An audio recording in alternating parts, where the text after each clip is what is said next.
예, 이제는 예루살렘 공생의 네 번째 유월절이자 예수님의 마지막 사역입니다. 예루살렘 사역이 이제 복음서에 의하면 거의 반을 차지해요. 그러니까 중요한 것일수록 짧은 기간에 많은 기록을 하는 것이라고 하는 원리를 가지고 있는데, 이 예루살렘 사역이 제가 계산한 것으로는 9일밖에 안 되거든요. 그 9일밖에 안 되는 게 예수님의 사역 33년에 반을 차지한다는 거 하는 자체는 굉장히 비중을 많이 두었다. 우리가 뭐 신학적으로 알듯이 이 예루살렘 사역은 구원의 어떤 확증이잖아. 대지상적인 사역, 예수님의 대지상적 사역을 완성하는 시점이고, 이제 나중에 사도행전에서는 왕적인 사역을 완성하는 것인데, 어떻게 보면은 갈릴리 사역은 선지자적인 사역을 했다고 한다면, 오늘 예루살렘은 대지상적인 사역을 감당하는 그런 날이다 하는 것을 우리가 알 수가 있습니다. 자, 우리가 이제 예루살렘 쪽을 한번 가보도록 하겠습니다. 예루살렘 보면은 크게 몇 개로 이제 지역이 나눠져 있는데요. 이걸 지역 이름을 알지 못하면은 정말 이게 어디가 어딘지 모를 정도로 좀 자세히 예루살렘을 좀 알아야 됩니다. 알아야 되는 것인데, 그 부분들을 한번 우리 하나하나씩 가면서 지도를 보면서 해야 될 것 같아요. 아무래도 일단은 베다니부터 시작을 합니다. 베다니는 여기 앞에 있는 예루살렘에 있는 동쪽에 있는 감람산에 있는 것이고요. 벳바게도 마찬가지예요. 여기 있는 벳바게하고 베다니는 감람산에 있는 것이고요. 성전은 성전산이라고 하는 곳에 있는 것이고, 여기도 이제 감람산하고 여기 벳바게하고 베다니하고 같은 지역이죠. 여기도 베다니가 있고요. 마가 다락방이 있어요. 다락방은 성전이 아니라 또나 이 예루살렘 안에 있긴 있지만 요거는 성전 지역이고, 요건 윗성이라고 알려져 있는 지역입니다. 겟세마네는 감람산에 있는 지역이에요. 다락방, 이 성전은 당연히 이쪽 성전과 같이 있는 지역이고요. 골고다는 또 틀린 지역이에요. 골고다는 이 성전 뒤쪽에 있는, 한마디로 성전의 서쪽에 성밖입니다. 성밖이 바로 골고다 쪽이고, 여기에서 죽음과 부활과 또 이 무덤에 있는 사역들이 일어나는 것을 보게 됩니다. 자, 이 부분들을 우리 한번 보면서 앞으로 가겠는데요. 저는 이제 이 날을 위대한 9일이라 이렇게 칭하는데, 토요일부터 시작을 합니다. 토요일부터 시작을 해갖고 그 다음 주일날 부활할 때까지가 결국 이 날을 치니까 9일간의 여정이죠. 9일간의 여정을 보게 되는데, 그 9일간의 여정에 큰 키워드를 친다면 기름 부음, 입성, 성전 청결, 논쟁, 그리고 침묵, 최후의 만찬, 고난, 무덤, 부활, 이런 식으로 간단하게 요약을 할 수가 있습니다. 자, 이 부분도 우리 하나씩 가보겠는데요. 공이 예루살렘 사역은 우리가 잘 아는 것처럼 마태, 마가, 누가, 요한이 다 기록하고 있어요. 갈릴리 사역은 아니죠. 갈릴리 사역은 공관복음인 요 세 분이 기록하고 있고, 요한은 딱 한 가지 사건에만 초점을 맞추죠. 오병이어 사건 뒤에 예수님께서 이제 물 위를 걸어서 가버나움에 가는 것. 요 사건만 이 갈릴리 사역을 기록하고 있고, 그 외에는 갈릴리 사역을 기록을 안 하고 있는 이유가 마태, 마가, 누가가 다 기록했기 때문에 그래요. 그렇지만 요한은 빠진 예루살렘의 사역들을 쭉 기록했고, 약 AD 31년경으로 추정하는 그 기간에 공생의 네 번째 유월절 9일간의 여정이 시작된다 하는 것을 우리가 보게 됩니다. 자, 예루살렘을 구분할 때 다윗성 성전산, 그리고 윗성 혹은 제2구역이라고 하는 곳과 골고다 지역을 나눌 수가 있어요.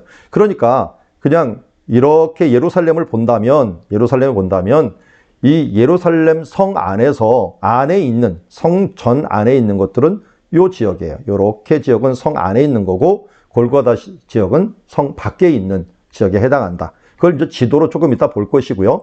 예루살렘 주변에는 산이 있는데 감람산이 있어요. 감람산이 이렇게 있다면 감람산 아래가 겟세마네 동산이고, 감람산 이 아래쪽으로 남쪽으로 하나 또 튀어나온 산인데 이게 멸망산이고, 여기에 있는 아래 이 겟세마네를 흐르는 이 그 시내가 기드론 시내 혹은 기드론 골짜기라고 부르고, 요 주변을 이렇게 두르고 있는 둘러갖고 이쪽으로 내려가는 게 흰놈의 골짜기, 가운데는 중앙 골짜기가 흐르고 있어서 이렇게 세 개의 골짜기가 흐르고 있다. 그 정도를 알고 넘어갔으면 좋겠습니다. 그래서 예루살렘 지형을 보면은 이런 식으로 나눌 수가 있어요. 방금 보았듯이 제 머리 위에 있는 것들 한번 보시죠.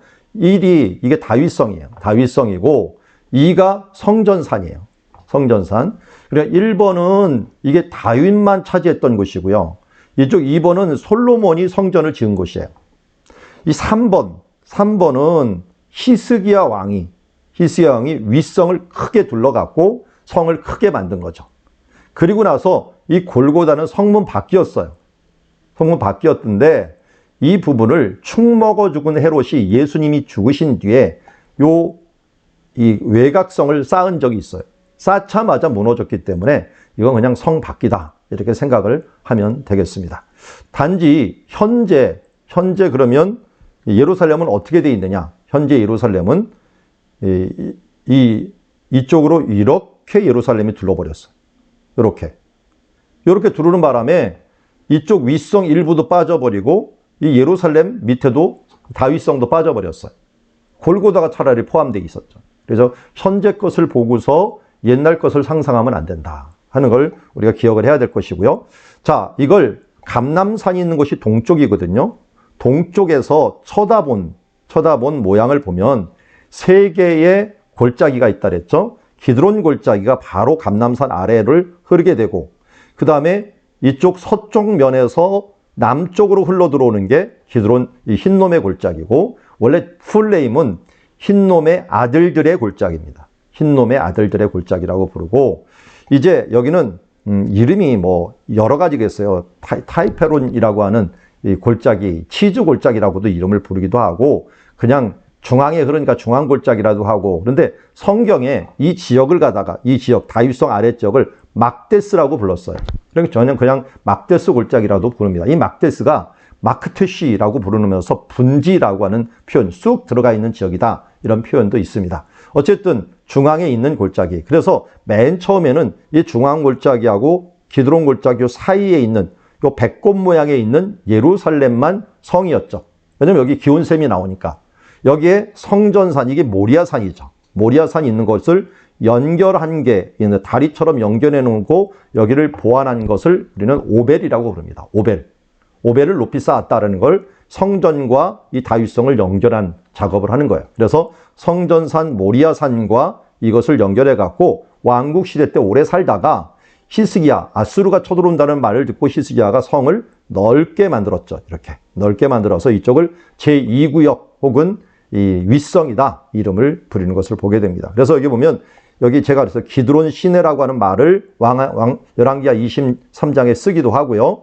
스바냐서 1장 11절은 막데스 주민들아 라고 하는 표현을 쓰고 있고 그리고 역대하 여호수아 흰놈의 아들의 골짜기라고 이름을 쓰기도 합니다. 자, 이런 식으로 이름을 붙인다는 거 우리 한번 기억하시고요. 자, 다시 감람산으로 쳐다본 모양은 성전산, 다윗성, 마가다락방, 골고다 이런 식으로 돼 있죠. 이 위에서도 마찬가지예요. 지금 너무 많이 돼서 그런데 여기도 성전산, 다윗성, 여기에 2구역, 그 다음에 이쪽이 골고다. 네 지역으로 돼 있다. 자, 여기서도 마찬가지로 그렇게 돼 있고요. 크게는 여기 다윗성은 신약시대 때는 역할을 못합니다. 신약시대 역할을 못하고 이제는 이 신약시대 때는 성전은 그대로 제 위치에 가고 있고요. 마가다락방에 있는 곳이 제2구역인데 이곳에서 우리가 잘 알듯이 성찬과 성령님 임하시는 곳이 있고 성 밖이었죠. 옛날에는 이렇게 성 밖으로 돼 있어 갖고요. 이런 식으로 성이 이루어져 있었어요. 이렇게 돼 있었는데 바로 이 성은 골고다는 밖에 있었던 부분이라고 할 수가 있습니다. 그렇지만 우리가 잘 알듯이 이건 성부의 상징이고 성부 하나님이 율법을 주셨고 성자 예수 그리스도 골고다에 죽으셨고 성령 하나님이 오심으로 여기가 또한 하나의 예루살렘으로서의 역할들을 다 감당하게 됐다. 샬롬의 성이 성부, 성자, 성령의 하나님으로 인하여 샬롬이 이루어졌다 하는 부분들을 보여주는 것이 예루살렘이다 할 수가 있습니다. 이걸 남쪽에서 보면은 이렇게 돼요. 남쪽에는 원래 다윗성이었던 이 부분들이 있고 그 위에 성전산이 있고 아까 말씀드린 여기가 골짜기였는데 이 부분들을 쌓아갖고 오벨이라고 하는 지역을 쌓아 놓았고요. 그리고 기드론 시내가 이렇게 흘러내려오고 있고요. 이쪽은 중앙골짜기가 흘러내려오고 있습니다. 자, 그리고 이쪽으로는 감람산이 있고요. 감람산 요 능선 따라서 승천탑, 빅토리아 병원탑, 히브리 대학 이 송신서 요게 멀리서 특별히 이제 느보산에서 보여요. 느보산에서. 느보산이라는 요르단에서 보인다는 거예요. 요르단에서 이걸 날씨 맑은 날은 여기가 보여갖고 예루살렘은 쑥 들어가 있으니까 이곳은 안 보여요. 안 보이고 이 탑들만 보여요. 탑들만 능선이 보이죠. 능선만 보이고 했고요. 예전에는 이렇게 다윗성이 있었던 곳 그리고 성전산이 있었던 곳이 있었다 하는 것들을 우리가 알 수가 있고요. 다시 이제 좀 더 가까이 다윗성을 보면은 이런 식으로 돼 있어 갖고 이 부분이 다윗성이었던 지역이었다. 그래서 밑에 기온샘이 있고 이 기온샘이 요 옆에 지금 잘 안 나와 있는데 여기가 실로암이에요. 실로암으로 이렇게 뚫어 갖고 물을 보낸 것. 보낸 곳이다. 그래서 샬라흐라는 말, 보내심을 받았다는 것이 실로암이라는 뜻을 갖고 있고요. 그래서 기드론 시내가 이 밑으로 흐르고 있는 것을 보게 됩니다.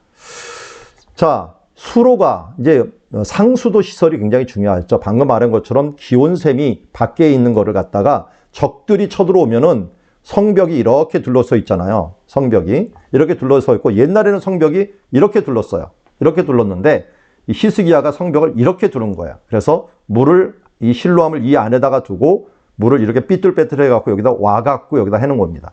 왜 이렇게 수로를 이렇게 곧장 뚫으면 되는데 왜 못 뚫었을까? 요 가운데가 발굴해 보니까 다윗 무덤이 있었어. 무덤. 다윗이 무덤이 있으니까 이 무덤을 피하느라고 휙휙 돌아갖고 이쪽으로 왔다라고 추정을 하고 있습니다. 자, 예루살렘 지형 보면은 제가 이제 이 지역들 하나하나 한번 네모칸 지역들 다 아시겠죠? 저 위에서부터 한번 볼게요. 저 멀리 요단 계곡이 보이죠? 요단 계곡 넘어 있는 그것을 베레아라고 부르고 있고요. 베레아에서 넘어오는 길에 도시가 하나가 있죠? 요단강이 있고 요단강 건너서 베다니가 있고 이 요단강 넘어서 여리고가 있죠. 여리고에서 구약시대 여리고고요. 이쪽은 신약시대 여리고. 그러니까 여리고가 두 개 있다고 이미 말씀을 드렸어요. 이 두 개가 있는 것 보여주고 다시 올라오면서 이제 유다 광야죠. 유다 광야를 신약시대는 유대 광야라고 이름을 불렀고요. 멀리는 사해 그리고 염해라고 불러지는 바다가 보이고 있습니다. 구약시대 때는 사해라고 부르질 않았어요. 이 사해라는 말은 헬라 사람들이 중간기에 들어와 갖고 여기에 물고기가 없으니까 죽은 바다다 이름을 붙였던 것이죠. 그래서 신약시대 때는 분명히 사해라는 이름을 쓰고 있었다. 그렇지만 이스라엘 사람들은 절대 이 말을 안 썼고 소금바다다 이렇게 표현을 했습니다. 자, 올라오면서 이 유다광야를 이렇게 넘어갖고 올라오면서 제일 먼저 맞이하는 곳이 감람산이에요. 감람산 올라가는 그 기슭에 있는 동쪽에서 올라가는 기슭이 있는 것이 베다니라고 하는 마을이고요. 꼭대기가 뭐냐? 벳바게입니다. 벳바게고 여기가 이제 우리가 말하는 감람산이다라고 할 수가 있고요. 감람산도 이렇게 그냥 이렇게 쫙 있는 게 아니고요. 여기서 이렇게 했다가 이렇게 있어요. 여기가 이제 벳바게예요. 벳바게. 그래서 하나 골짜기를 넘어야지 실제로 감람산의 꼭대기에 오르게 되는 것을 보게 됩니다. 자, 감람산 아래쪽에 있는 곳이 우리가 겟세만의 동산이고요. 이제 올라와갖고 성전이 있죠. 그래서 성전이 있는 곳을 원래 모리아산, 아라우나 타작마당이 있었던 곳인데 성전이라고 부르고 이 성전을 모리아산이라고 불렀죠. 이곳에서 남쪽 부근에 공회가 열리는 곳이 있었어요. 공회. 예수님이 재판받는 자리이기 때문에 공회가 중요하죠. 그리고 이 아래쪽으로는 기드론 골짜기, 기드론 시내가 여기 위치하고 있고요. 그리고 이쪽으로 이 마가의 다락방이 있습니다. 마가의 다락방 옆에가 가야바의 집이에요. 뭐 10m, 20m도 안 떨어져 있는 곳이 가야바의 집입니다.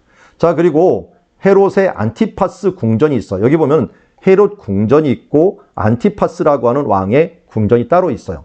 이 헤롯 궁전은 주로 원래는 헤롯이 만들어 놨지만 나중에 총독이 와서 거하지 않았을까 이렇게 추정을 합니다. 그래서 이 총독 관저가 아닐까 추정을 하고 그 다음에 여기는 이 갈릴리의 헤롯이죠. 헤롯 안티파스의 궁전이 있었던 것으로 추정을 합니다. 자, 그리고 나서 이제 이쪽으로 안나스의 집인데요. 이 안나스의 집은 불확실해요. 이 성경 흐름에 보면 가야바와 안나스가 같이 사는 것처럼 보여요.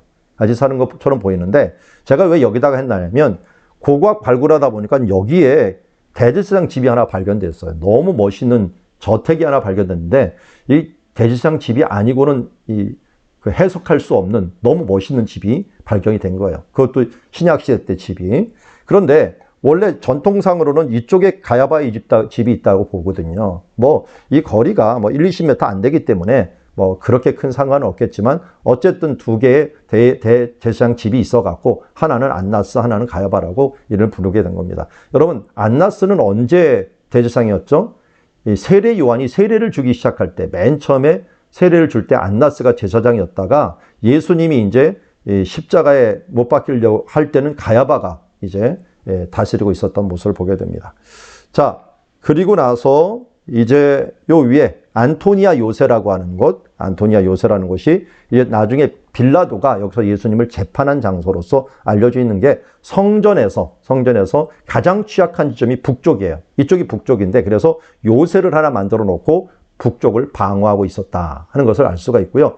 그래서 예수님 시대 때는 아마도 이쪽에 있는 이 성벽이 있었느냐 없었느냐 하는 부분들이 애매하기도 해요. 이게 없었다는 사람도 있고 있었다는 사람들도 있고 그렇습니다. 자, 그리고 이쪽에 있는 베데스다 연못. 베데스다 연못은 정확히 성 밖에 있었다 하는 것들을 알 수가 있습니다. 자, 그리고 이 아래쪽으로 골고다는 밖에 있었고요. 골고다에서 아래쪽으로 내려가면 엠마오로 가는 길이다 하는 걸 알 수 있고 저 멀리 다윗성이 있는데 실로암, 이쪽에 실로암이 있었던 장소를 우리가 볼 수가 있습니다. 자, 위치 감각 이렇게 해갖고 잘 잡고 시작을 해보도록 합시다. 먼저 예수님께서 이제 그 9일간의 여정이 되는데 토요일부터 시작을 해요. 토요일부터. 그러니까 토요일이 두 번 있는데 이제 39번 토요일을 한번 보죠. 네 번째 유월이 갖고 예수님이 먼저 베다니에 오셔갖고 마리아에게 기름 부음을 받아요. 일부러 제가 기름 부음을 받는다라고 했어요. 왜냐하면 향유 옥갑을 깨서 예수님의 기름을 붓는 사건인데 이것은 메시아적인 사건과 연결이 되기 때문에 기름 부음이라고 이름을 해놓았고요. 그리고 토요일 이후에 예수님께서 주일날 39번, 39번 그리고 주일날 입성을 하기 위해서 이게 40번인데 번호가 잘못됐네요. 40번 주일 입성을 위해서 여기서 준비하게 되는데 이게 이제 종려주일이죠. 종려주일날 입성을 하게 됩니다. 입성을 여기서부터 이렇게 내려와 갖고 주일날 입성을 하죠. 그리고 그 다음날로 추정을 해요. 그 다음날 다시 들어오셔서 성전을 정결케 하는 일들을 합니다. 모든 사람을 쫓아내면서 성전을 정결케 하고 그 뒤에 화요일날 성전에서 논쟁합니다. 논쟁. 여러 논쟁이 있죠. 세금 논쟁부터 시작을 해갖고 여러 논쟁, 뭐 부활 논쟁 하고 이 심판에 대한 부분은 사실 여기 감람산에 올라가서 하셔요. 여기서 이쪽을 바라보시면서 이 예루살렘이 멸망할 것이다 하는 부분들을 화요일날 얘기하시고요. 이제 수요일날이 문제예요. 수요일날은 다시 베다니로 가셨는데 수요일날은 예수님께 침묵을 하십니다. 침묵하는 대신에 가룟 유다가 움직여갖고 어디로 갑니까? 가야바의 집에 가갖고 대제사장들에게 이제 자기가 팔겠다. 혹은 이쪽 예루살렘에 가갖고 이 관원들에게 팔겠다 하는 말을 해줬고 그 때를 기다리고 있었다 하는 것을 우리가 알 수가 있습니다. 그래서 침묵과 배신이 함께 일어난 장소이고요. 베다니가. 이어서 목요일날은 예수님께서 이쪽으로 오십니다. 이쪽으로 오셔서 사람들과 함께 성찬식을 준비해 갖고 여기에서 최후의 만찬을 하시고 기도는 어디 가서 하셔요? 기도는 겟세마네 동산에 가서 하시죠. 겟세마네 동산에서 바로 우리가 잘 아는 마지막 기도를 행하시는 것을 보게 됩니다. 그래서 목요일 날은 최후의 만찬과 기도가 있었고요. 그 다음에 잡혀갖고 금요일 날 잡혀갖고 어디로 옵니까?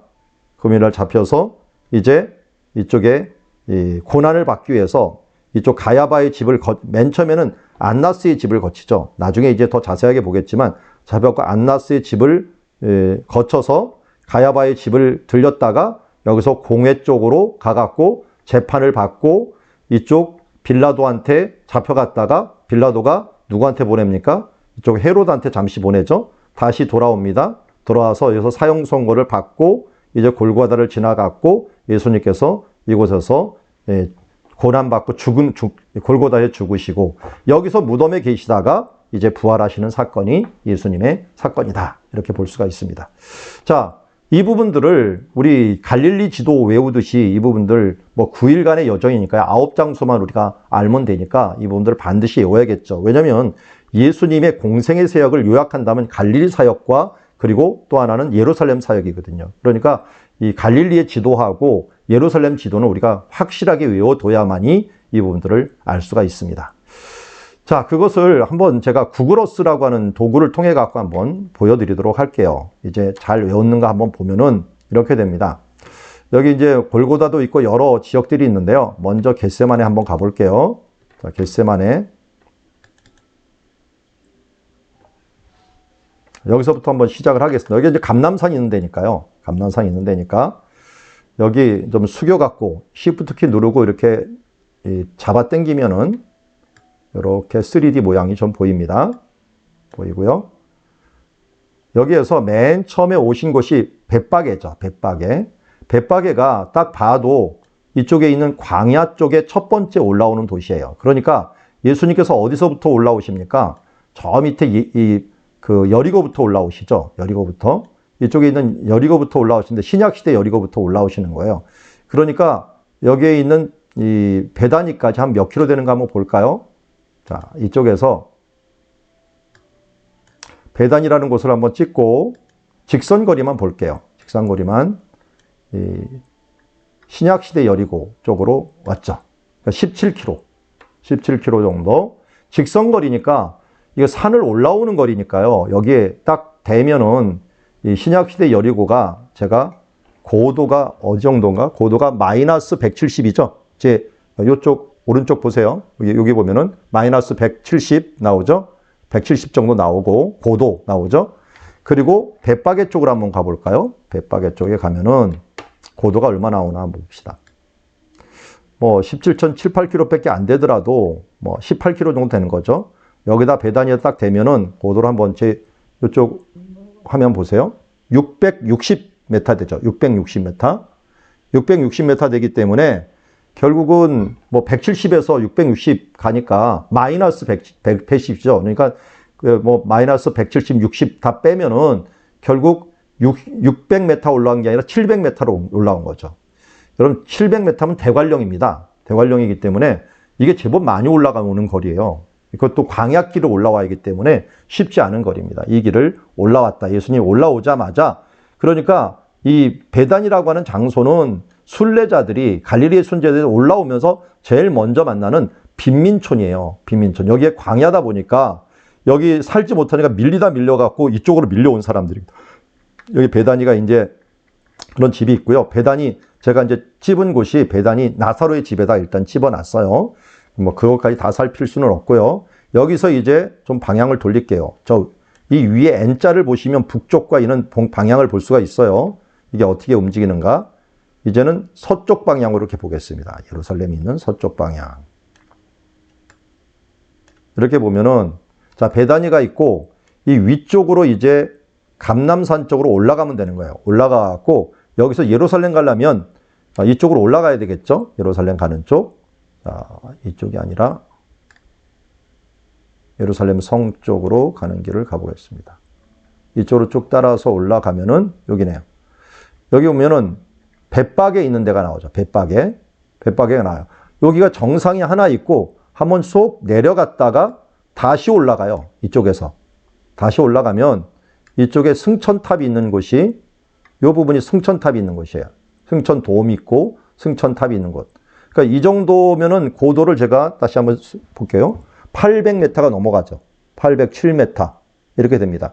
그러니까 아까 660m에서도 또 올라오는 거예요. 600m, 760m, 800m에서 한 150m 이상은 150m 경우 올라온 거예요. 올라온 거니까 승천돔이도 올라오고 여기에서 이제 바라본 거예요. 이쪽을 바라보는 거예요. 여기서 우리가 주로 많이 가는 데가 여기 감람산 전망대예요.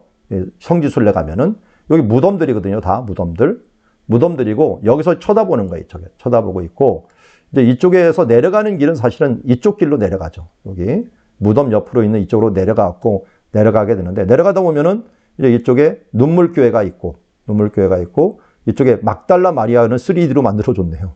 막달라 마리아 기념교회가 있고, 그리고 이쪽에 겟세마네가 있어요. 겟세마네. 이 겟세마네 중요한 데를 3D로 안 만들어줬네요. 이게 구글에서. 그리고 이쪽에 성전산이 있는 데는 그대로 만들어져 있고, 요 아래가 그러니까 기드론 시내가 되겠죠. 그러니까 예수님께서 움직인 거 한번 이거 갖고 한번 움직여 볼까요? 벳바게를 먼저 갔고요. 그 다음에 올라가 갖고 여기 베다니로 이동을 했다 그랬죠. 베다니 쪽에 베다니에서 먼저 가죠. 베다니 이 아래쪽에서부터 시작을 해서 베다니 여기서 시작합니다. 여기서 첫째 날 기름 부음 받고 토요일 날입니다. 벳바게에서 이제 승리 입성을 해서 나귀를 타고서 예루살렘으로 입성을 하죠. 예루살렘 입성을 하고 그 다음 날 다시 예루살렘에 와서 성전 청결을 합니다. 이게 월요일이에요.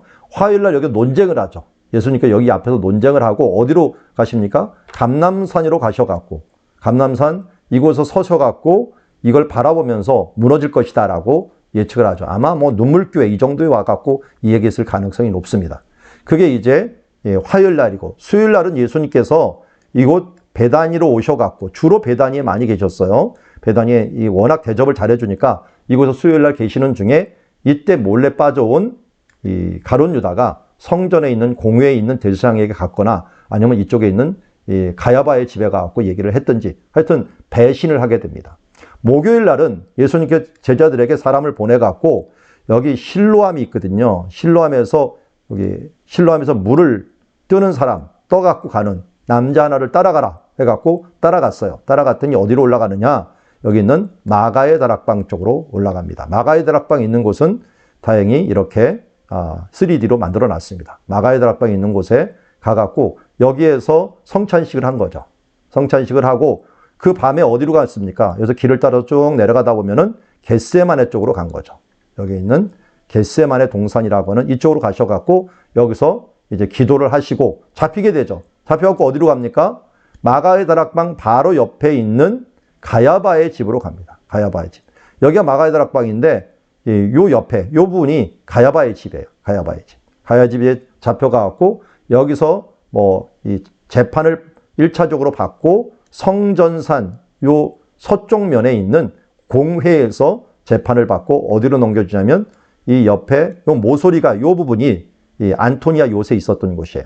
안토니아 요새 있었던 여기에서 빌라도에게 넘겨주고 빌라도에게 넘겨줬다 빌라도가 이쪽 이 부근 쪽에 있었던 이 헤롯에 잠시 보내줬다가 다시 오고 그리고 여기서부터 이제 채찍질 교회부터 어디로 가느냐? 비아돌로사가 시작이 됩니다. 비아돌로사가 시작이 돼 갖고 이 비아돌로사에서 여기 앞에 있는 이게 이제 골고다 언덕입니다. 골고다까지 가셔갖고 죽임을 당하시고 요 도움이 죽임당한 장소고요. 이쪽이 무덤이에요. 무덤 있는 곳에서 계시다가 부활하시는 장소. 이게 바로 예루살렘의 사역이다 하는 것을 우리가 알 수가 있습니다. 예루살렘 성지순례할 때는 반드시 이걸 가지고 위치를 정확히 파악을 한 다음에 움직여야지 나중에 혼동이 되질 않는다는 거 항상 기억을 해 주시길 바라고요. 자, 이어서 계속 이제 움직여 가보도록 하겠습니다. 자, 요걸 사진으로 보면 이렇게 볼 수가 있어요. 자, 첫 번째 토요일 날 베다니에서 1번 여기서 기름 부음 받고 벳바게에서 승리 입성을 나귀 타고 하시게 됩니다. 그리고 이 월요일 날은 성전에서 성전 청결 사건, 그 다음에 화요일 날도 논쟁, 그리고 이쪽에 감람산으로 심판을 말씀하시고 베다니로 다시 가셔갖고 이 수요일 날은 가셔갖고 여기에서 침묵하고 가룟 유다들은 이쪽에 와서 예수님을 팔아버립니다. 자, 그리고 이 목요일 날 마가의 다락방 있는 곳에서 성찬식을 하시고 여기에 있는 겟세마네 동산에 가셔갖고 기도를 하시죠. 그리고 이 옆에 있던 집 가야바의 집에서 재판 1차적으로 받고 여기서 공회에 가서 심판받고 이 옆에 있었던 북쪽에 있었던 빌라도에게 재판을 받습니다. 물론 이쪽으로 헤롯에게 잠시 왔다 갔다 한 다음에 여기서 결국 사형 선고를 받고 골고다 쪽으로 가셔서 죽임을 당하시고 무덤에 계시다가 부활하시는 사건. 그래서 더 그레이트 나인 데이스라고 정말 위대한 9일이 이때 이루어졌다 하는 것들을 우리가 알 수 있습니다. 그걸 하나하나 우리 한번 가보도록 하겠습니다. 가보도록 하겠는데, 먼저 토요일 날 예수님께서 베다니에 왔다라고 하는 것들은 요한복음 12장에 나와요. 다른 복음서에서는 날짜를 지정하지 않았어요. 그래서 여기 베다니가 있는데 6월절 엿새 전이라고 얘기를 합니다. 6월절 엿새 전. 자, 위에서 보면은 6월절이 언제냐면 예수님이 죽으실 때가 6월절이에요. 죽으실 때가. 그러니까 여기가 하루 1, 2, 3, 4, 5, 6. 요 죽으신 날 전이네요. 요걸 기준으로 갖고 6일, 6월절 엿새 전. 요게 시작할 때죠. 시작할 때니까 6월절 엿새 전인 요 기간에 예수님께서 베다니로 먼저 올라온 거죠. 그리고 대부분의 성지 순례자들은 6월절 날 오는 게 아니라 며칠 전에 와요. 그러니까 예수님도 이때 6월절 전에 왔다. 금요일 날 6월절에 죽으셨으니까 6월절 전 6일 전에 왔다라고 할 수가 있는 거죠. 그래서 6월절 엿새 전에 예수님께서 베다니에 이르니까 이곳은 예수님께서 죽은 자 가운데 살리신 나사로가 있는 것이다 라고 했고, 이때 마리아가 지극히 비싼 향유 곧 순전한 나드 한 근을 가져다가 예수의 발에 붓고라고 합니다. 그런데 여기 보면 마리아도 나오고요. 그리고 제자 중에 또 가룟 유다도 등장을 합니다. 가룟 유다 등장을 하는데, 이름이 나사로도 등장하고 마리아도 등장하고 가룟 유다도 등장하는데, 이거 왜 마태, 마가, 누가는 이걸 왜 안 기록했을까? 이 사람들 이름을.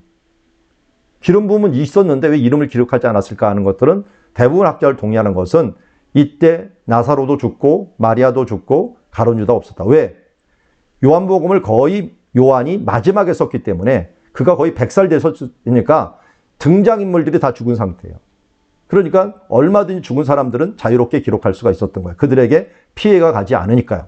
그래서 장소와 사람 이름, 그리고 심지어 향유 옥합의 가격까지도 여기다 쭉 기록할 수 있었던 것을 보게 됩니다. 그래서 아주 비싼 향유 옥합인데 이 가격을 이미 가룟 유다 가격을 얘기를 해요. 300데나리온이나 된다. 300데나리온이라는 것은 하루 일당이 한 데나리온이니까요. 연봉을 얘기해요. 1년 연봉. 1년 연봉을 갖다. 우리나라 치면 1년 연봉 3천만 원이면 3천만 원이고요. 5천만 원이면 5천만 원이에요. 5천만 원을 한다면 굉장히 비싼 거죠. 그런데 이 장소가 뭐라고요? 베다니. 이 베다니라는 뜻이 벳이고, 여기에 그 다음 아니라고 하는 아니라는 말이 가난한 자라는 뜻이에요. 가난한 자의 집이다 라는 뜻이거든요. 한마디로 빈민촌이거든요. 그래서 빈민촌인 이 장소에서 이걸 그야말로 하니까 대단한 거죠. 그리고 지금도 가도 여기 나사로의 무덤이라고 하는 곳이 있는데요. 나사로의 무덤은 비어 있죠. 무덤은 죽었다가 다시 살아났으니까. 여기에 진짜 무덤은 아니고 여기에 예수님이 오셔갖고 살렸던 장소였다 하는 것을 우리가 알 수가 있고요. 여기서 그랬는데 요한이 돌아보면서 가룟 유다에서 바른 정체성을 얘기하고 있어요. 그때 이 사람이 가난한 자를 생각함이 아니요 그가 도둑이었다라는 걸 분명히 밝힙니다. 가장 옆에 있었으니까. 왜냐하면 나중에 알고 봤더니 돈꾀를 맡아가 그것을 넘는 것을 훔쳐가고 있었어요. 이걸 미완료형을 쓰면서 지속적으로 훔쳐가고 있었다라는 거예요. 지속적으로 훔쳐가는 일들을 했기 때문에 여기서 가룟 유다의 정체성을 봐요. 가룟 유다가 욱해서 예수님을 팔아먹으거나 무슨 정의로운 목적이 있어갖고, 어떤 사람은 해석을 그렇게 해주더라고요. 예수님을 막다른 곳에 밀어 넣어갖고 메시아됨을 스스로 나타내기 위해서 가룟 유다가 팔아먹었다. 이렇게 얘기하는데 그거는 말이 안 되는 게, 요한이 그렇게 얘기를 해요. 원래부터 물욕이 있어갖고 이게 도둑으로서 돈꾀를 맡아 훔쳐가는 일을 했기 때문에 이 사람이 문제였다라는 걸 알려주고 있죠. 그러나 여기서 핵심은 뭡니까? 우리가 잊지 말아야 될 것은 기름 부음이에요. 예수님께 머리에 기름을 먼저 붓고 나서 이쪽에 발까지 머리카락을 씌웠는데, 원래 지금도요, 저도 터키를 이제 개인적으로 한번 여행한 적이 있는데, 귀한 손님 대접한 다음에 맨 처음에 주는 게 기름을 주더라고요. 손에다가 기름을 주거나 기름으로 닦아주거나 하는 일들을 해주거든요. 그런 걸 보면은 현재 습관도 유목민들에 있어서 물이 많지 않은 지역에서는 기름으로 닦아주는 일들은 아주 극진한 대접이에요. 그런데 300데나리온이 되는 걸 이 머리에 부었다라고 하는 것, 기름 붓다라는 뜻이 돼 있고, 예수님도 이것을 너무 잘 알아갖고 이게 복음 전하는 모든 사람에게 전달되리라 하는 것을 보면은 이 일들이 예수님에게서 의미 있었다는 걸 알 수가 있습니다. 기름 부음이라는 것, 기름 부음을 받은 자라는 뜻이 그리스도, 이것이 히브리어로 메시아가 되죠. 직분을 말한다면 누구누구가 직분을 돼요? 맨 처음에 받은 지 아론이죠. 아론이 제사장으로. 그 다음에 누가 받았죠? 이 사울 왕과 다윗이 왕으로서. 그 다음에 엘리야가 엘리사에게 또 선지자로서 줬죠. 그래서 제사장, 왕, 선지자. 이 제사장은 어떻게 보면 사법권이고요. 이 왕은 행정권, 그 다음 선지자는 입법권이죠. 이런 사람들의 권한은 한 사람에게 몰아줄 수 없기 때문에 모세와 같은 사람에게 다 몰아준 거나 마찬가지죠. 근데 몰아줄 수 없기 때문에 모세와 같은 선지자가 나타나기 전에는 이걸 다 줄 수가 없어요. 그런데 모세와 같은 선지자가 누구였어요? 예수님이셨죠. 그 선지자가 예수님이 나타남으로 이 제사장권과 왕권과 선지자권을 함께 가져버린 거죠. 이게 완벽한 사람이 이 권한을 최대한 갖는 것이 가장 좋은 제도를 만들게 되죠. 그런데 예수님이 그런 분으로 이 땅에 오셨다. 그 중에 오늘 사역 중에 하나는 여기는 제사장적인 사역도 하였지만 조금 이따 나귀 타고 가는 모습은 다윗과 같이 솔로몬에게 다윗이 솔로몬에게 나귀 타고 가도록 했잖아요. 왕이 되는 일들을 했고 예수님께서 겟세마네 동산에서 내가 이렇게 하면 이루리라는 말씀을 어떻게 이루어지리요 하면서 선지자적인 일들을 이루기 위해서 예수님께서 오셨다라는 면에서는 제사장으로 이 땅에서 우리를 위하여 죽으시기 위하여 오셨고 그리고 왕으로서 우리를 위하여 다스리게 오셨고 선지자로서 말씀을 이루기 위하여 오셨던 예수님의 모습을 이 예루살렘 사역에서 압축해서 보여준다라고 우리는 알 수가 있습니다. 자, 그 다음 두 번째 날 예수님께서는 벳박에서 일어나셔서 나귀를 타고 벳박에서 가십니다. 벳박의 교회 지금도 있는데 이 안에 있는 요 바위입니다. 현재는 뭐 이 바위를 막 유리로 이렇게 담아거나 갖고 사진을 찍게 못 만드는데 제가 있을 때만 해도 이렇게 그려 다 열려 있었거든요. 여기에 예수님이 걸터 앉아 있었다는 장소예요. 언제? 나귀 탈 때. 여기 나귀가 이쪽에 있는데 나귀 타기 전에 걸터 앉아 있다가 했던 자리로 그냥 기념비적으로 남아있는 바위 돌 하나를 여기다 남겨놨습니다. 그걸 보면은 이런 거예요. 예수님이 바로 맞은편 마을로 가고 나귀와 나귀 새끼가 함께 있는 것을 보리니 풀어 내게로 끌어오라 라고 해서 저도 2007년에 이걸 찍었는데 이걸 찍기 위해서 정말 많이 돌아다녔습니다. 그것도 부활절 기간에. 그때는 풀이 이렇게 있는 기간이 아니에요. 그때는 대부분 풀이 다 마르는 기간이에요. 6월절 기간이 되고 예수님이 6월절 기간하고 우리 부활절 기간하고 같다는 건 아시죠? 그 부활절 기간이 되면 다 마르게 돼요. 그런데 그날따라 2007년 따라 이게 안식년을 처음 갔는데 풀이 남아있는 거예요. 거기도 꽃도 남아있는 거예요.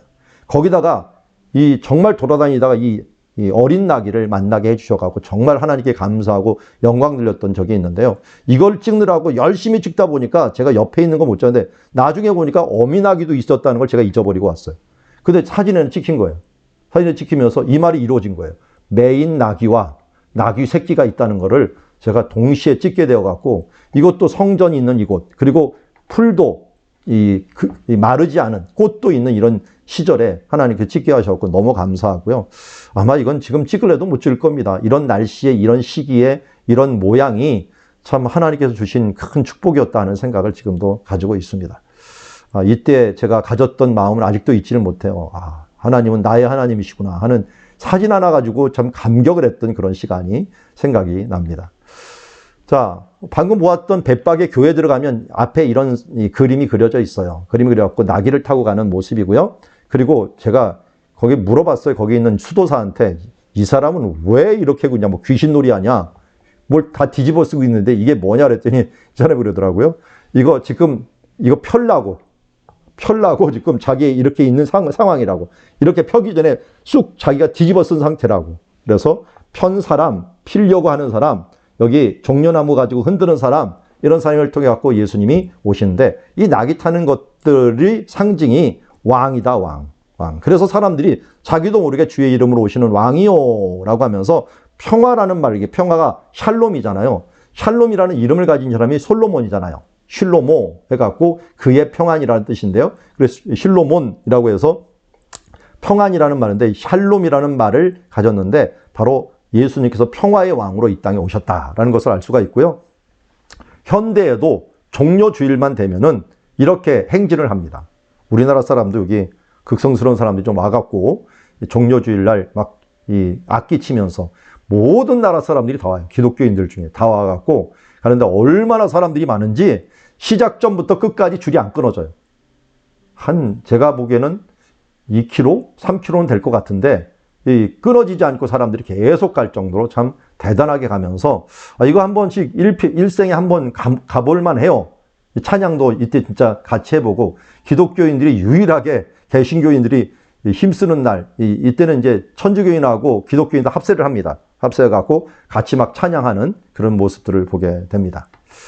자, 갈 때 우리가 불렀던 찬양, 아까 말씀드린 이스라엘 왕을 찬양했고요. 또 호산나라는 것을 찬양했고 평화를 찬양했습니다. 그러니까 호산나는 원래 우리가 앞에 보았듯이 초막절날 부르는 노래잖아요. 그 마지막 불렀던 노래를 다시 한번 우리를 구원하옵소서라고 얘기를 했고, 평화로 오는 왕. 그러니까 이때 이스라엘 왕이었던 솔로몬이 다윗의 나귀를 타고 이 동쪽에서 서쪽에 있는 다윗성, 이 밑에는 다윗성이었죠. 그때는 여기에 언약궤가 있었어요. 언약궤가 있었는데 이제는 이쪽에 언약궤가 있는, 성전이 있는 장소가 되었죠. 그러니까 솔로몬은 옛날 성막이 있는 곳으로 갔다면 예수님은 성전이 있는 장소로 가면서 이 평화의 왕으로 나귀를 타고, 그것도 어린 나귀, 아무도 안 타본 나귀라고 하니까 다윗의 나귀가 아니에요. 그 전에, 그러니까 아무도 안 타본 만왕의 왕, 최초의 왕으로서 어린 나귀를 탔지만, 어린 나귀는 또 뭐를 상징한다고요? 스가랴서 9장 9절에 보면은 겸손의 왕, 겸손하여서 어린 나귀 새끼를 탔도다 라는 표현. 그러니까 겸손한 왕, 겸손의 왕으로 얼마큼 섬겼어요? 제자들의 발을 씻기기도 하고 죽기까지 섬겼던 겸손의 왕. 그리고 나서 아무도 타보지 않은 나귀, 최초의 왕, 만왕의 왕이라고 하는 부분들을 보여주는 왕이 즉위식을 하는 시간이었다 하는 것을 우리가 알 수가 있습니다. 예루살렘에 들어가서 여러 가지 일이 있는데요. 예루살렘 성전의 이 위치를 잘 알아야 됩니다. 주로 예수님이 많이 있고 사도들이 많이 있었던 장소가 솔로몬 행각이라고 불러요. 어떤 사람은 이 전체를 솔로몬 행각이라고 부르는 사람들도 있지만, 특정해서 부른다고 한다면 아마도 이 동쪽에 있는 이 행각이 제일 크고 넓었기 때문에 이쪽에 행각을 지칭할 것이다, 이렇게 추정을 합니다. 솔로몬 행각에 예수님도 많이 계셨고 사도 베드로도 여기서 많이 전도를 했죠. 그리고 여기서는 빼놓을 수 없는 게, 가장 넓은 곳은 이방인의 뜰이에요. 이방인의 뜰. 성전 이 바탕이 있는데, 이 바탕에 있는 이곳이 당시 로마 시대에서요, 신전터 중에 가장 넓었던 게 예루살렘입니다. 예루살렘 성전터예요. 당시 터 중에 가장 넓었던 게. 왜냐하면 원래 터는 한 요만했어요. 원래 터는 요 정도였어요. 이 정도인 걸 갖다가 헤롯이 이렇게 넓혀버린 거예요. 이쪽을 넓히고, 그 전에 하스모니아 왕가가 이만큼 넓히고, 그래서 계속 넓힌 것들이 이렇게 넓어진 거예요. 그러니까 이 아래에서부터 여기까지는 텅 비어 있는 거예요. 요 아래는. 그래서 어떤 사람은 여기 비어 있으니까 솔로몬의 마구간이라고 이름을 붙여놨어요. 이 속에는. 그래서 지하를 통해 갖고 이렇게 올라오게 되는데, 올라오는 요쪽에 있는 문을 훌다문이라고 불러요. 훌다문을 통해 갖고 들어오게 돼 있다 하는 것을 우리가 알 수가 있습니다. 그래서 지하를 통해 갖고, 훌다라는 게 두더지라는 뜻이거든요. 선지자 이름이기도 하지만 이쪽으로 들어가고 오는 이 둘 다가 다 훌다문이에요. 훌다문이고, 그러니까 여기는 건축물에 다 해당하는 거예요. 이쪽은 건축물. 그래서 잘 보면 나중에 예루살렘 오면 여기가 이 성벽이 틀려요. 그러니까 만들어 놓은 게 달아 내린 게 틀려요. 성벽이 틀리고, 요 위에를 이제 로얄 스토어라고 했고 사람들이 회의할 수 있는 곳으로 만들었고요. 그리고 주변은 다 행각으로 만들어서 워낙 여기가 뜨거우니까 행각에서 사람들이 머물면서 이야기할 수 있도록 만들어 놓았습니다. 실제적으로 성전은 오는 거예요. 이건 성전. 그리고 주변은 성전터예요. 그러니까 이방인들은 이 성전 밖에는 올 수가 있었는데, 여기 잘 보면은 작은 담장이 있어요. 이쪽에 또 담장이 있고, 이걸 둘러서 담장이 있는데, 이 담장이 바로 이스라엘 뜰 안으로는 이방인들이 못 들어가게 한 거죠. 이거 데리고 들어갔다고 했고 나중에 사도 바울을 잡아가고 죽이려고 했던 게 그런 상황입니다. 그리고 이 안에는 이 앞에는 여인들의 뜰, 그리고 이 안쪽에는 이제 진짜 성막이 되는 거죠. 성전이 있는 성막 모양으로 만들어 갖고, 여기는 제사장들 뜰, 남자들까지 들어갈 수 있는 것이고, 성소에 들어가는 곳, 그래서 성소에 대한 부분들이 있고요. 성소에서도 지성소와 성소로 나누는 거. 그거는 잘 아실 테니까. 여기서 이제 특징은 북쪽이 워낙 취약하기 때문에 요새를 만들어 갖고 총독들이 있기도 했고요. 여기 위에를 각기 행각 위에를 군인들이 바로 나와갖고 제압할 수 있도록 만들어놨어요. 그래서 성전을 만들었는데 헤롯이 혹시 이곳에서 문제가 생기면 이 위에 올라가서 화살을 쏴버리는 거예요. 그래서 예전부터 이것 때문에 수천 명이 죽었습니다. 여기서. 폭동이 일어나고 막 그래갖고 수천 명이 죽었고요. 이 헤롯이 일부러 이렇게 만들어 놓은 거예요. 이 사람들 통제하기 위해서. 여기가 동쪽 벽이고요. 동쪽 벽이고 이쪽이 서쪽 벽이죠. 서쪽 벽 아래쪽에는요. 상가가 있어요. 상가고 이곳은 이제 시장이 형성이 되었고 시장이 있는 이 성벽을 현대에 와서는 통곡의 벽이라고 불러요. 통곡의 벽. 통곡의 사람들이 무너지지 않은 그 성벽에서 통곡을 했다고 통곡의 벽이라고 이름을 부르게 됩니다. 자, 이런 구조들을 미리 알고 있어야지 예수님이 이 성전에서 어디에서 움직이는가 하는 것을 알 수가 있어요. 대표적으로 아까 말씀드렸듯이 서쪽 성벽을 이제 보여줍니다. 서쪽 성벽이 이렇게 생겼어요. 시장이에요. 시장. 요 성벽이 지금 통곡의 벽이 됐다 그랬죠. 통곡의 벽이 됐고 옛날에는 시장이 있었던 시장터예요. 그래서 사람들이 여기에서 이 소나 양을 사갖고 이쪽으로 갖고 이렇게 들어가는 거예요. 들어가는 게 이제 정상이죠. 사갖고 들어가는 게 정상인데 이 상가 사람들이 돈을 먹여갖고 어디로 들어왔느냐? 이 위로 들어온 거예요. 이방인의 뜰로. 그러니까 이게 제사장의 허락 없이는 못 들어오는 지역이거든요. 이렇게 들어왔다는 것은 문제가 컸다라는 걸 우리가 알 수가 있어. 제사장과 유착을 해갖고 요새 뭐 대장동 사태 뭐 얘기를 하는데 그거 버금가게 지금 관리들과 함께 서로 유착이 돼갖고 이런 일들이 발생하게 되는 것을 보게 됩니다.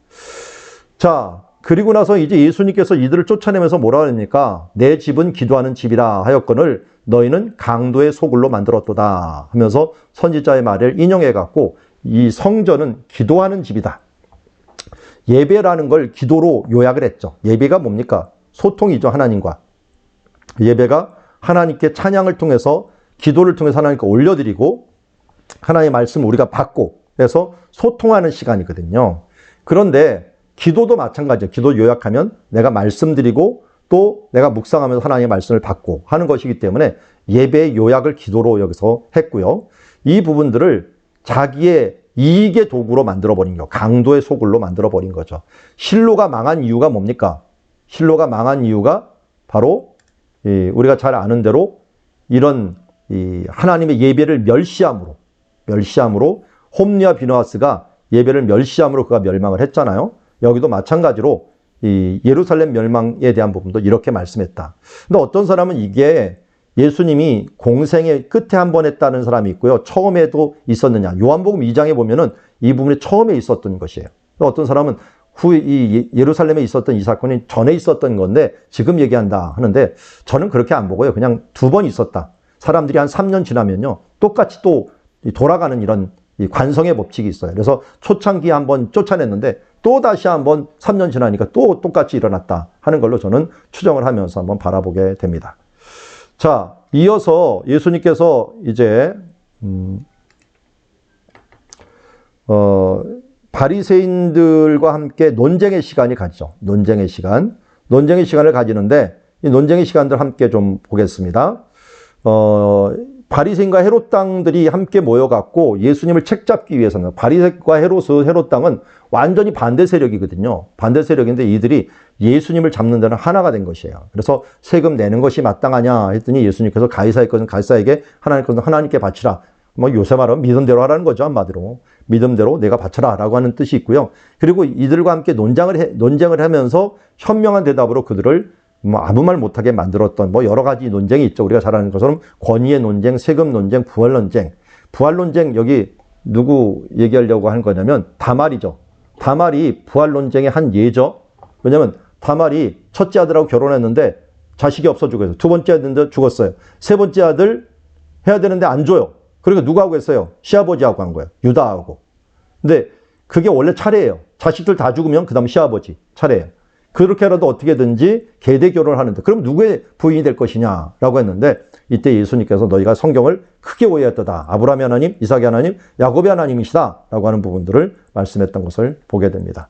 그 외에도 머릿돌에 대한 비유, 이렇게 집을 짓다 보니까 마지막에 이렇게 머릿돌 쐐기돌을 박는데 이 머릿돌 같은 것들에 대해서는 예수님 말씀하시기도 하고 포도원을 세를 줄 때는 그냥 주는 게 아니에요. 이런 망대도 만들어주고 울타리도 만들어주고 포도원도 만들어주고 여기 즙 짜는 틀이에요. 즙 짜는 틀도 만들어주고 해갖고 여기 보니까 울타리, 그 다음 즙 짜는 틀, 포도원, 그리고 망대까지 4개를 다 만들어갖고 준 거예요.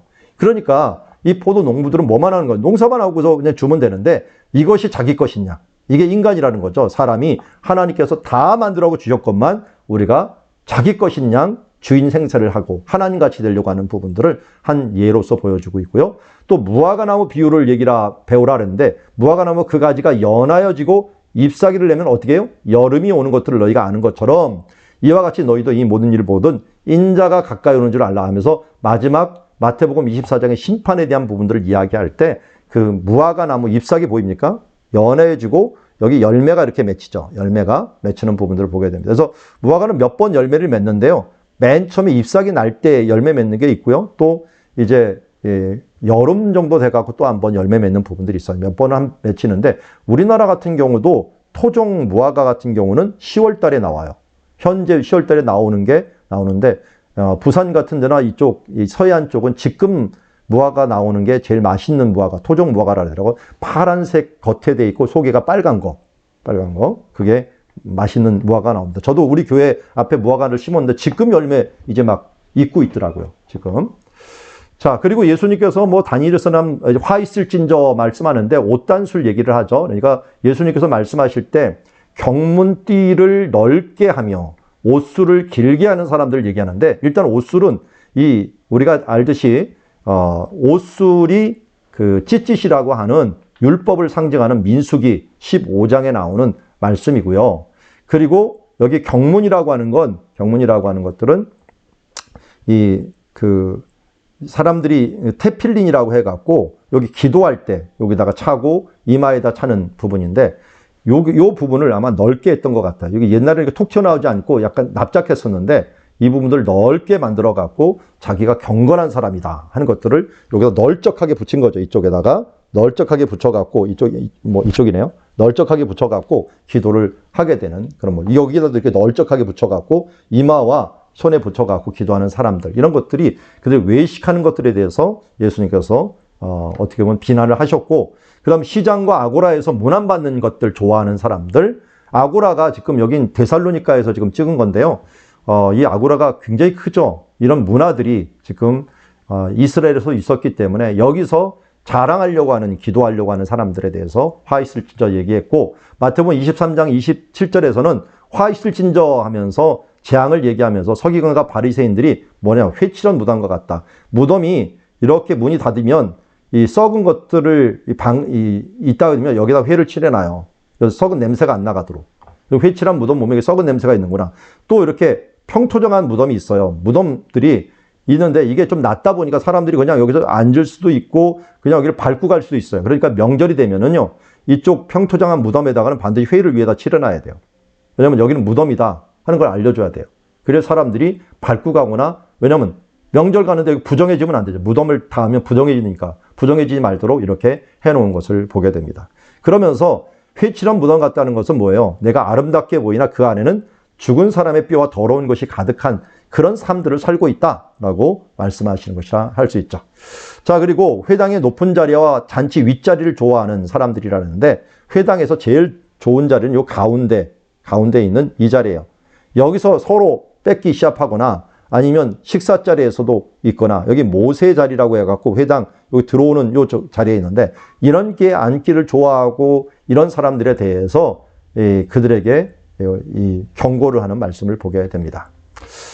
자, 그리고 율법학자가 나와갖고 어느 계명이 제일 큽니까? 라고 하면서 첫째가 무엇입니까? 그랬더니 첫째는 들으라 하면서 우리가 마가복음에서는 이렇게 얘기해요.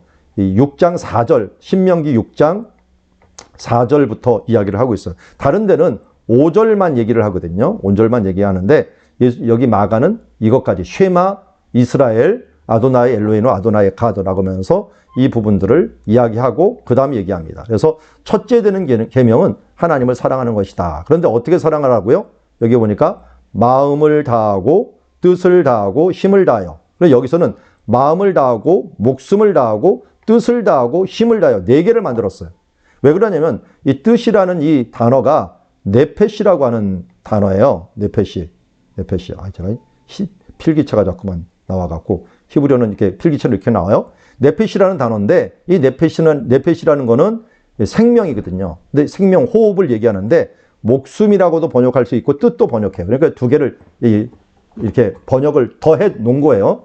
마음과 네페시와 힘인데 네페시를 목숨과 뜻을 번역을 해 놓아서 이렇게 섬겨라. 우리가 레위기 예배 드리는 거 보신 분들은 알려드렸지만 여기에 드리는 건 마음에 해당하는 건 뭐예요? 콩팥을 드리고 여기에 있는 목숨에 해당하는 것은 피를 드리고 그 다음에 힘에 해당하는 것은 기름이죠.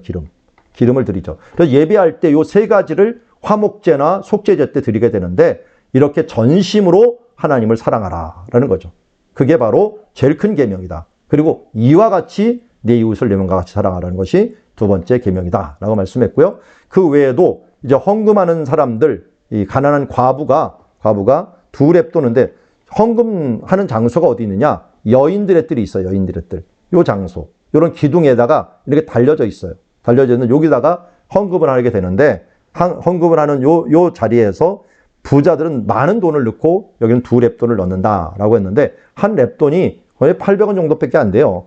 근데 이게 800원이 뭐 헌금 적은 건가요? 아니요. 이거는 1년에 한 2번 내지 3번 와서 예배를 드리기 때문에 헌금을 모았다 오는 거예요.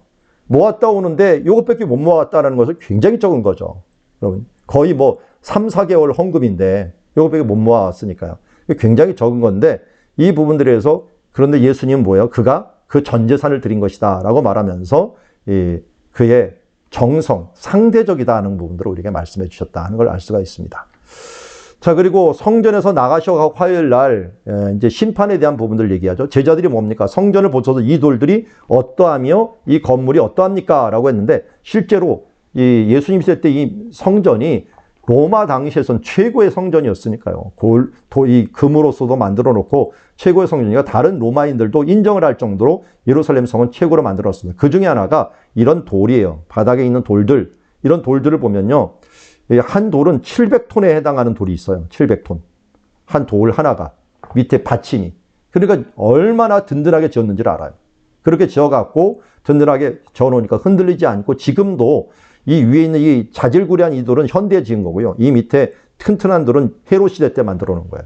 헤롯 시대에 만들어 놓은 거 지금도 안 부셔지고 있고 이걸 또 입체 모양으로 이렇게 약간 각을 지게 만들었어요. 입체 모양으로 만들어 갖고 옆에서 멀리 보면 이렇게 입체 모양이 나도록 만들어 놓은 것을 보게 됩니다. 그러면서 예수님께서 그러는데 이 사람들에게 뭡니까? 이 돌들이 어쩌면 건물이 어떠합니까? 라고 했더니 내가 이 큰 건물을 보느냐? 돌 하나도 돌 위에 남지 않고 다 무너지리라. 실제로 예루살렘이 멸망을 했죠. 예수님이 죽으신 뒤에 한 40년 뒤에 멸망을 했는데 주 70년에 멸망을 했죠. 멸망했는데 돌 위에 돌 하나 남지 않았다라고 하는 부분들은 증명이 됐어요. 어떻게 왜 그런가 봤더니 1차적으로 이것 때문에 그래요. 여기 기둥이 있어요. 기둥이 있는데 이 기둥과 기둥을 연결을 하는 게 이 윗기둥이에요. 윗기둥. 이 윗기둥을 이렇게 높여놨는데 여기 홈이 있죠. 홈이 서로 연결되고 여기 가운데 홈으로 이렇게 서로 연결되는 거예요. 연결되는 게 왜 그러냐면 지진이 이곳에 자주 일어나다 보니까 흔들려요, 조금씩. 그런데 통으로 이렇게 기둥을 만들어 놓으면 갑자기 꽉 무너져 버리면 아주 다 다쳐버리거든요. 그래서 사람들이 이걸 잘랐어요. 잘라갖고 흔들리면 지그작으로 움직일 수 있도록 해갖고 바로 무너지지 않도록. 그리고 여기에다가 중간에 납을 집어넣어놨어요, 납을 이렇게 홈을 파갖고 납을 집어넣고 위가 아래를 연결을 시킨 거예요. 그러니까 이렇게 흔들려도 완전히 무너지지 않도록 기둥을 그렇게 만들어 놓은 거예요. 아주 참 잘 만들어 놨죠. 이건 제가 에베소에서 찍은 거고요. 이 전체 지역들, 이 중동 지역이 다 로마 시대 이런 식으로 만들어 놓은 거예요. 만들어 놓으니까 흔들리지 않도록 만들어 놨는데 문제는 군인들이 월급 갖고는 못 살아요. 그래서 뭘 갖고 살아면 전쟁할 때 전리품 갖고 살아요. 전리품. 가갖고 약탈을 해갖고 어떻게든지 자기가 챙겨야지 이 어느 정도 돈을 이제 목숨값을 버는 거나 마찬가지예요. 그때 이 납도 값이 나갔기 때문에 이걸 노예를 시켜서 다 뒤집어 버리는 거예요. 뒤집어버리고 납을 다 빼내는 거죠. 그래서 때로는 성전이기 때문에 여기를 금으로 칠해놨거든요. 위에 보십시오. 이게 다 금이에요, 금. 금이니까 이런 금 어떻게 했어요? 다 긁어내느라고 난리를 치겠죠. 성전 무너뜨린 거 둘째주고 이제 약탈 시간이 돼버리면 다 긁어내고 자기 것으로 만들어내는 그런 일들을 하겠고, 여기도 이 사이를 어떤 납으로만 넣는 게 아니라 어떨 때는 은도 집어넣고 금도 집어넣으니까 사람들이 하여튼 환장을 하는 거죠. 지금도 예루살렘 발굴하면 금이 많이 나와요. 금 장식품들이. 그리고 옛날에는 얼마나 많이 나왔겠어요. 이런 것들. 그래서 다 뒤집어 보느라고 돌 위에 돌아 남지 않았다라고 하는 표현을 쓴 것을 보게 됩니다. 그러면서 예수님께서 이때 마지막 때를 또한 얘기를 하고 있어요. 미혹받지 않도록 주의하라 라고 하면서, 어떻게 보면은 예수님이 마태복음 24장과 마가복음 13장에 말씀하신 이 장면이 요한계시록 4개인 재앙하고 비슷해요. 서로 비교해보면. 여기 그것까지 비교할 수는 없으니까 서로 비슷한 부분들이 굉장히 많다 하는 것을 우리가 알 수가 있습니다. 그래서 마지막 심판에 대한 부분들을 예수님께서 말씀하였고, 난리와 난리, 그리고 지진과 기근, 이 부분들이 바로 우리가 말하는 것처럼 뭐야 되는 거예요? 여기에 보면은 이런 검은 말, 청황색 말, 붉은 말, 흰 말, 이 부분들이 다 미혹이라고 하는 것은 이 적그리스도에 대한 부분이고, 붉은 말, 전쟁이겠죠. 뭐 전쟁. 검은 말, 이거는 뭐 이 기근 같은 청황색 말, 죽음, 이런 부분들을 얘기하는 건데, 그 뒤에 나오는 게 바로 난리와 난리, 붉은색 말, 그리고 이 지진과 기근, 이건 이 앞에 말한 것처럼 검은 말, 그리고 재난이 시작되고 큰 죽음이 있는 것들은 청황색 말, 이런 부분들로 얘기를 하고 있는 것을 보여야 되고, 실제로 이제 나중에 예루살렘에 또 가까운데 아가보가 예언을 해갖고 기근이 있었던 적이 있었던 것을 알 수가 있습니다. 그래서 어떻게 보면 성경의 역사관은 이렇게 나선형적이라 그랬죠. 예수님 시대 때 이미 이루어진 것도 있어요. 이미 예수님 예언한 것들. 그렇지만 한 바퀴를 또 돌아갔고 마지막 때 더 강력해지면서 하나님의 나라가 이루어지는 게 나선형적인 역사관이다 하는 것을 알 수가 있습니다. 그래서 마지막에 예수님 시대 때 이루어진 게 있죠. 예루살렘이 진짜 토둔을 쌓고 너희를 둘러서린다. 예루살렘 로마인들이 진짜 이렇게 했죠. 이렇게 해갖고 토둔 쌓고 그들을 정복했던 모양을 보게 됩니다. 자, 수요일 날 와갖고 예수님께서 이제 침묵하실 때 가룟 유다는 어떻게 했어요? 성전 혹은 여기 가야바의 집으로 와갖고 배신을 하죠. 그래서 은 30을 받습니다. 여러분, 여기에서 마리아는 300데나리온을 냈죠. 데나리온. 여기는 30세겔이에요. 세겔. 은 30이니까. 곱하기 4를 해줘야 돼요. 1세기가 4데나리오거든요. 3, 42. 120데나리온을 받은 거예요. 120데나리온 받고 팔고 300데나리온을 여기는 부은 거예요. 그러니까 이 가룟 유다가 뭐 완전히 그렇지 않아도 돈을 빼갔는데, 이번에는 예수님을 돈을 주고 팔았으니 이 사람하고 굉장히 비교가 되죠. 그래서 한 사람은 이렇게 섬기는 사람이었고, 한 사람은 팔아먹는 사람이었다. 그래서요, 마태, 마가, 누가에서요, 공간복음에서는 뭐라고 얘기했냐면 이 장면을 하나로 묶어요. 일부러 마가는 하나로 묶어버려요. 왜 묶었을까요? 가룟 유다하고 마리아하고 비교하기 위해서.